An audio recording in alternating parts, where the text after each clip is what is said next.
Hi everybody, it's Amy. So we are continuing to delve into advanced relapse prevention, and we've been talking about high risk factors. One high risk factor is your own emotional state, and having a negative emotional state and having interpersonal conflict, huge high risk factor. All right, when I talk about internal and external high-risk factors. External high-risk factors could be where you are. You're at a party where you shouldn't be.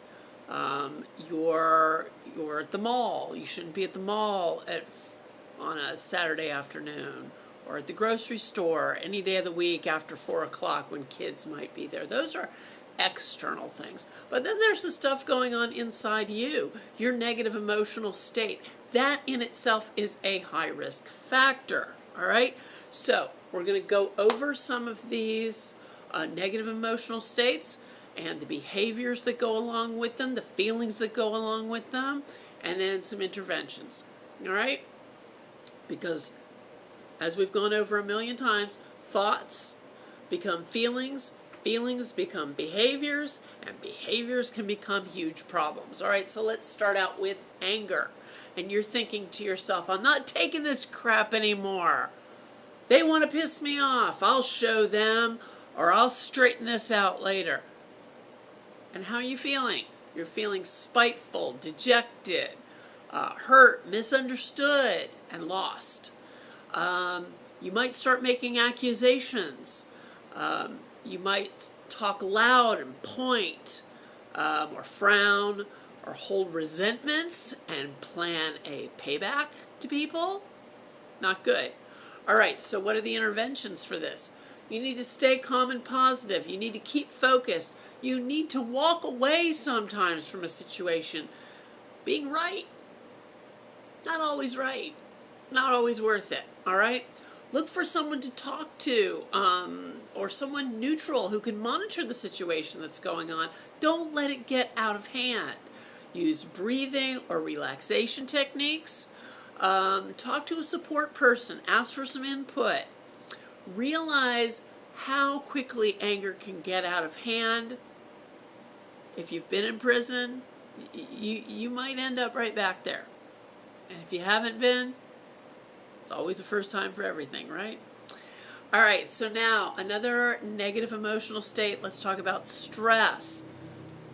Stress affects everybody, but for those of you with self-destructive behaviors or abusive behaviors, these are warning signs. Stress. You feel like you can't deal with the madness that's going on. You might feel that nobody understands you. Or you think, whatever situation you're in, this is not for me.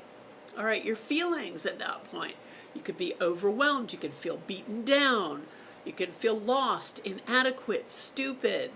All of those feelings are high-risk factors. Your behavior when you have those feelings. You can be confrontational, irrational, angry. You might tear off, walk off in a huff. Nobody's listening to me, You might become extremely negative. So, what are some interventions? Don't take on more than you can handle. A lot of us do that.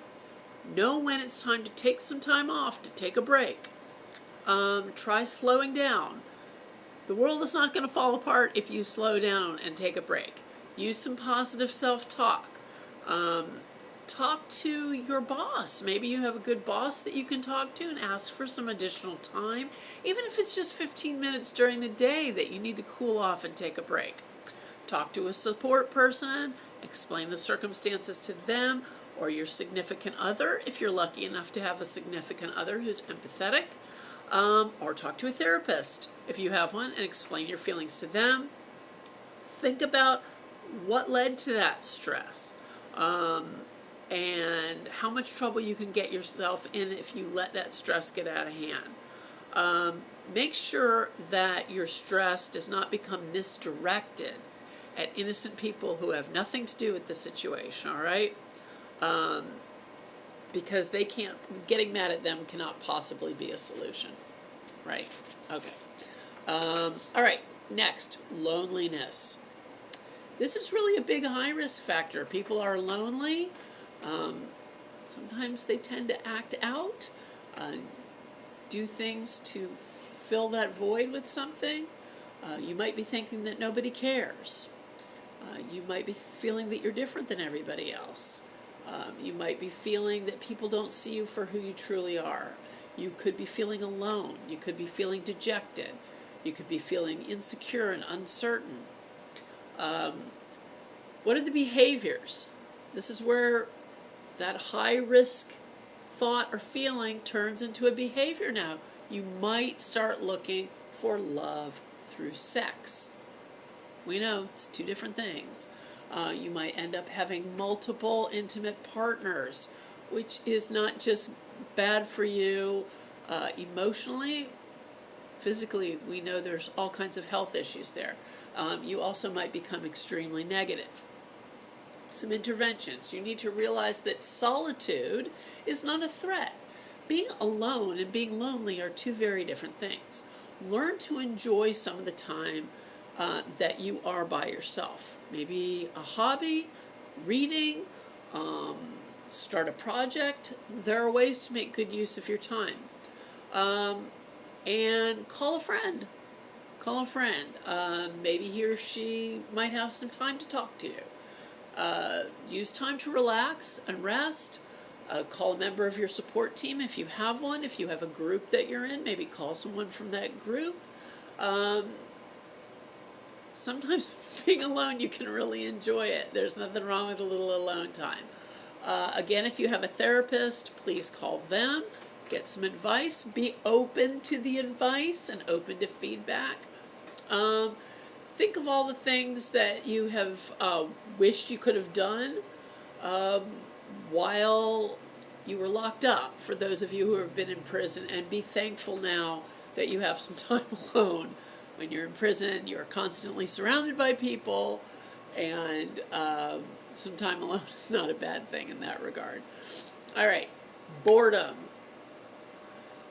You should never really be bored. It's really, for an offender, being bored is really a very dangerous thing. It is huge, huge high risk. All right. You start thinking to yourself, there's more to life than this. You might think to yourself, I need a woman or I need a man to occupy my time. Or think, I'll find someone who needs me. You might be feeling alone. You might be feeling sexual, excited, eager, or deserving. You might feel like you have some sex coming to you. It's been a while. Nobody has anything coming to them in this life.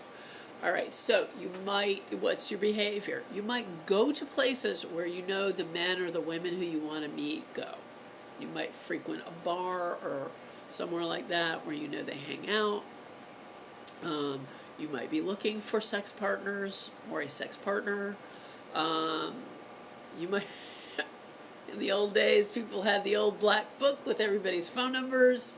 These days, they break out the old iPhone with the list of people. You might break that out and start going through all your contacts and seeing who you can bring back in. All right, so what you should do is trying to have some structure or schedule to your day, to your week. It kind of keeps you on track. Get involved, again, in some responsible hobbies. Arrange to connect with your good friends. Maybe you haven't connected with some people in a while, and it's a good thing to keep those friendships alive. Again, I always recommend in all these, call your support system, call friends and family, call your therapist if you have one. Think of the consequences for acting out when you're bored. Keep a list of these supportive friends to call. It's always a good idea to keep a list of them. So you're not searching, you're not saying I can't find it, you should always have it handy. And there are certain people that you know are better to talk to about one thing or another thing. Everybody has their little bit of expertise. All right, the last thing I'm going to talk to you about today, the last high risk feeling, is that of fear. And I don't think anybody's immune from that. I think we all have it. But again, when you are an offender, or thinking of becoming an offender, fear of so many things is a high risk factor. You might be afraid of being alone. You might be afraid that people think you are lying if you have kind of been confirmed as a liar in the past. You might be afraid that you are being misunderstood. Again, we talked about communication and how important open and honest communication is. You might feel lonely or abandoned or insecure. The behaviors that might happen is you might spend time with anyone just to have someone around. And sometimes those are people you shouldn't be with, hanging out with that old crowd who's only gotten you in trouble. You try hard to prove yourself to people so that you feel they're understanding who you are. And again, if you've already been a confirmed liar, then you try to gather people who can corroborate your story. And for those of you who have been offenders, oftentimes if you've been in jail, if you've been in prison for something, when you come out, people do have an attitude about you, and many of you feel that you are constantly trying to prove yourself. All right, you need to take the time to think about your situation clearly. Make sure you're not being irrational, okay? Talk to a support system, again, and be honest. If you are looking to others for help, not being honest is, kind of pointless. It's like going to your doctor and not telling him you're having chest pains. What's the point? Stay focused when you're speaking to people. Don't go off on tangents. Don't bring up stuff from 25 years ago. Stay on point. Remain calm. Remain calm when you're talking to people. The minute you start getting agitated, if you start getting name calling or anything like that, people just kind of switch you off. If you need someone to intervene if you're having an issue, look to those support members or your therapist for advice. Most of all, try and remember that as bad as things are, and sometimes this is hard to remember in the moment, as bad as things are, most things can be resolved if you are keeping focused and if you are keeping calm. Most of these problems that at the time seem absolutely overwhelming, and I've been there, I know, things can be resolved provided you stay calm, you listen to feedback from people, you look to the right people to spend time with and to look to for support. I promise you your problems can be resolved. But it's very important that you remember these high-risk factors. These are the things that are going to keep you out of trouble or keep you from getting back into trouble, for those of you who have been in trouble. So I want you to think of some of your own high-risk situations, your own high-risk feelings, and think about your thoughts. When you've had these negative feelings, your behaviors, what you have done in the past to solve these problems that has not worked, and what you think you can do in the future to change the way you solve problems. All right? Next, in continuing with advanced relapse prevention, we're going to look at adaptive coping skills, which if you look back at the relapse prevention model, you will see where it calls for you using adaptive coping skills. All right?